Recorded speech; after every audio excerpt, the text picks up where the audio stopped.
Você já deve ter ouvido falar que uma das qualidades da banana são elas serem ricas em potássio. E se eu te disser que esse potássio das bananas é também radioativo? Meu nome é Luiz Felipe, sou professor, estudo física e sou membro do grupo de Física Nuclear Aplicada da UEL e sejam bem-vindos a mais um Minuto Energia. Você com certeza já ouviu falar nos átomos de carbono e de oxigênio, por exemplo. Mas dentro desses próprios elementos existem os seus semelhantes, átomos que possuem um excesso de energia em seu interior. A essa variedade desses átomos chamamos de isótopos. Basicamente, o núcleo atômico é feito de prótons e nêutrons.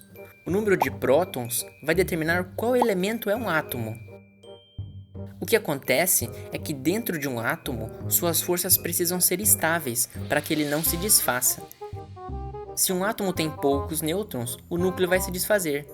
E se um átomo tem nêutrons demais, o núcleo vai se desfazer. Os isótopos vão apenas se diferenciar pelo seu número de nêutrons e, consecutivamente, pelo seu número de massa. Suas propriedades químicas são exatamente as mesmas, pois os nêutrons não têm efeito nenhum no comportamento químico deles.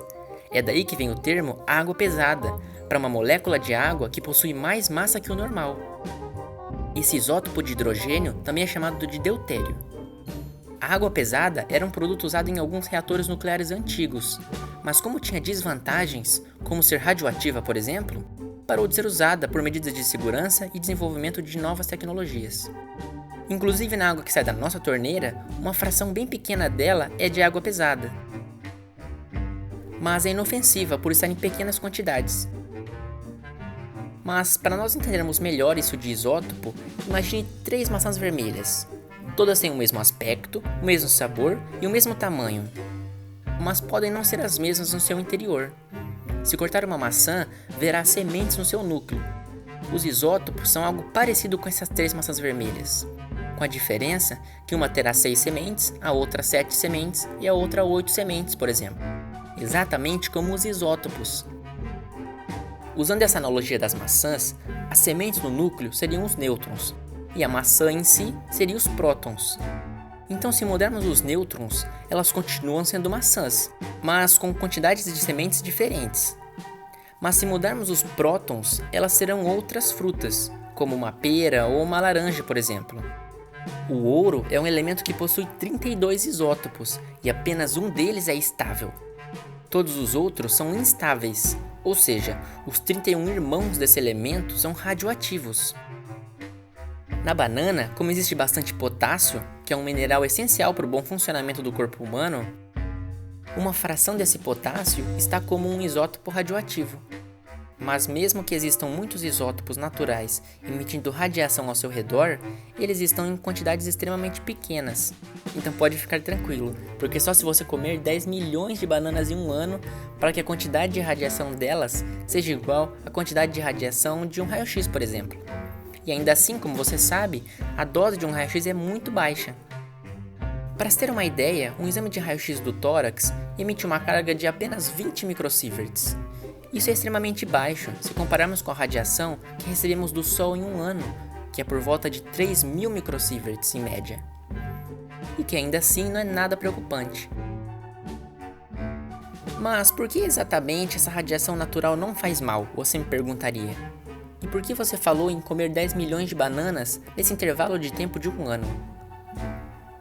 Essa dose de radiação quando comemos banana é dissipada igual quando fazemos um tratamento com radiofármacos. Ela não é cumulativa, já que o seu metabolismo, quando ingere a radiação, ele a excreta, através da urina, por exemplo, que vai seguir uma lei exponencial semelhante ao decaimento do isótopo radioativo. O tempo necessário para que a quantidade de radiação no organismo se reduza à metade é chamado de tempo de meia-vida biológica. Esses isótopos na natureza se desfazem, ou fazem o que chamamos de decaimento. Eles decaem para um elemento mais leve, e ao longo do tempo se transformam em outros átomos diferentes. Isso para alguns átomos demora alguns segundos. É nesse grupo de átomos que estamos interessados para tratamentos. Para outros átomos demoram milhões de anos, como é o caso do carbono, que possui um isótopo que chamamos de carbono 14. Esse é o isótopo que usamos para fazer a datação de objetos, como ossadas de dinossauros e fósseis.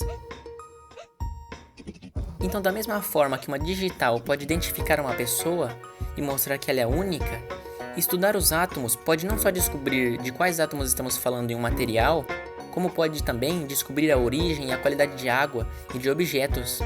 Permite também que seja descoberto fraude em alimentos, dentre muitas outras aplicações.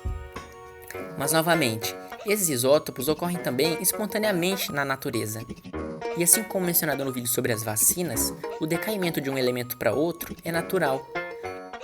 Então, após horas, dias ou anos, eventualmente um elemento se tornará outro, assim como o potássio das bananas. Você consegue adivinhar qual é o alimento mais radioativo do planeta, que é rico em radônio e potássio? Então coloque aqui nos comentários. Você gostou desse vídeo? Se sim, compartilhe ele com seus amigos. Sugestões e críticas são muito bem-vindas nos comentários. Obrigado por assistir até aqui e até a próxima.